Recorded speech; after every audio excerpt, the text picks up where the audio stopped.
കല്ലും കമ്പിയും സിമൻറ്റും മറ്റു നിർമ്മാണ വസ്തുക്കളും അവ ഇപ്പോൾ സൂക്ഷിച്ചു വെച്ചിരിക്കുന്ന പ്രദേശത്ത് വെച്ചാൽ അത് അവിടെ തന്നെ അങ്ങനെ തന്നെ കിടക്കും.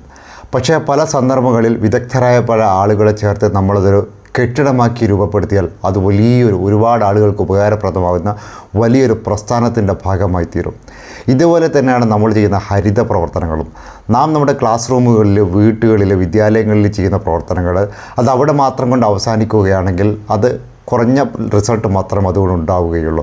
നമ്മളതെല്ലാം കൂടി ചേർത്ത് വൃക്ഷത്തെ പരിപാലന മത്സരം, ഗ്രീൻ ക്ലീൻ കേരള ഹരിത മത്സരങ്ങൾ ഇവ ചേർത്തുകൊണ്ട് UNEP എന്ന ഐക്യരാഷ്ട്രസഭയുടെ മഹാപ്രസ്ഥാനത്തിലേക്ക് സമർപ്പിക്കുമ്പോൾ ഒരുപക്ഷെ നമുക്കെല്ലാവർക്കും കൂടി കേരളം മാലിന്യമുക്തവും ഹരിതാഭവുമാക്കുവാനുള്ള 1000 കോടി രൂപയുടെ പ്രോജക്റ്റിൽ നാം ഭാഗമാകുന്നു.